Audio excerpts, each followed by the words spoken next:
Good morning, Harness Horse Youth Foundation. This is Annie, and she's back in from the field. You can see we got her on cross ties today. We're going to talk a little bit about manners and why it's important for safety and different things like that. So we got her on cross ties. She's learning to take to them. She's already been in the barn, kind of knows a little bit about that. She does a good job brushing.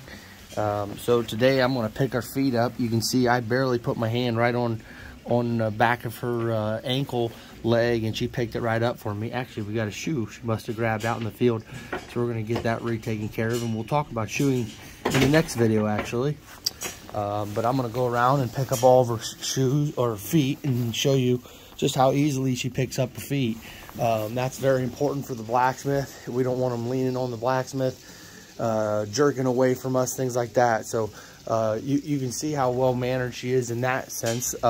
She has a couple of quirks I don't like about her, things we're going to have to work with. When I'm leading her out of the barn, out of the stall, she actually likes to kind of come out a little quick. She's never had any bad experiences. She's never hit her hips, but she does tend to get a little crooked on us and wants to kind of bolt out of there. So that's something over the next 2-3 months we're going to have to work on and trying to get her under control so she's not hurting anybody when she comes out or hurting herself.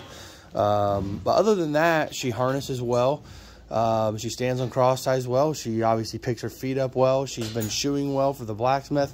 Again, that video will come next week.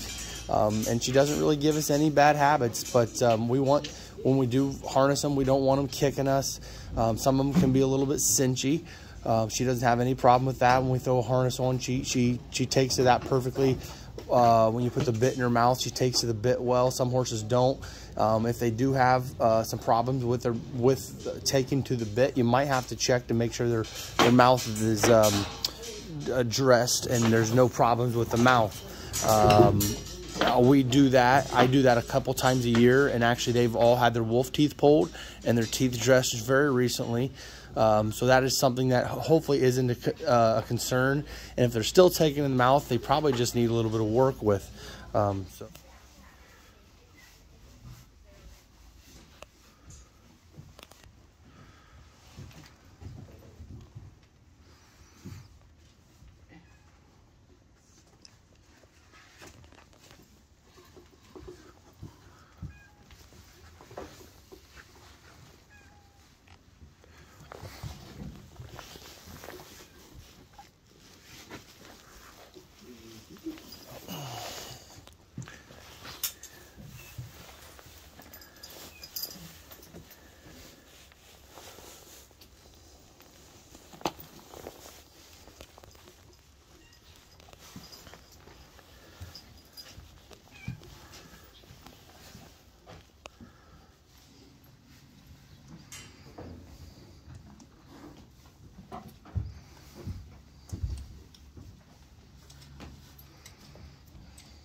Now we're on the track with Annie, and this is the second day back since she's been back in the barn.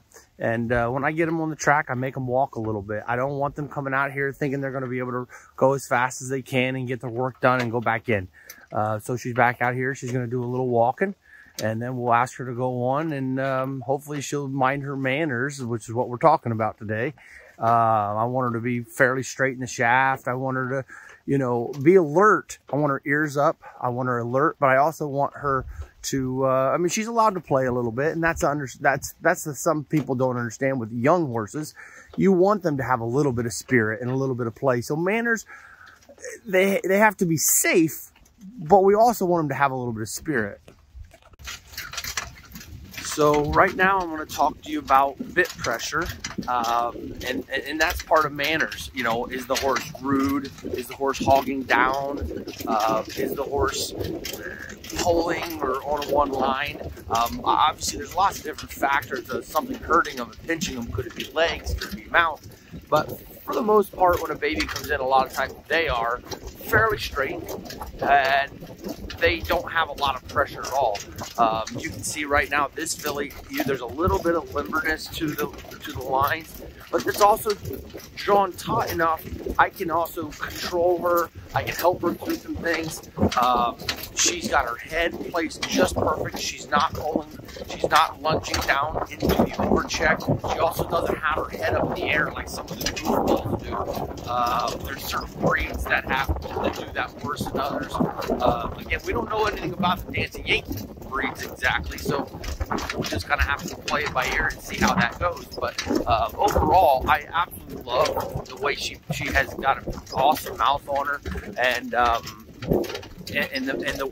way she works her ears and stuff like that. So again, very happy with this filly and the way she's moving, and her manners on the racetrack are flawless. I can't ask for anything better at the moment. So one thing different about the equipment we have on Annie now is I've added a stiff tail crooper. It's my version of one. It's basically a pool noodle around her crooper with some vet wrap on it. And I also added a tail tie. She's not been kicking, but one thing she's been doing is been worried more about her tail than she is about her job, and that's it's kind of a filly thing. A lot of times that's one thing they worry about more than anything is what that tail's doing, and that really distracts them. A lot of times you can just add a little bit of some type of a stiff tail crooper or something like that, and a tail tie, and that will fix them right up. So right now she's just trying to feel it out. She's trying to figure out what's going on since she's been back, and but she's being very alert, kind of paying attention to her surroundings, which is all good. But she's not jumping at. You can see we've got the skidster over here. She's not jumping at something like that. She's focused on her work, but she's definitely alert. That's exactly what you want a horse to do. So I've been very pleased with most of her antics, and hopefully she can continue to progress and be safe, but also have some spirit and want to be a racehorse.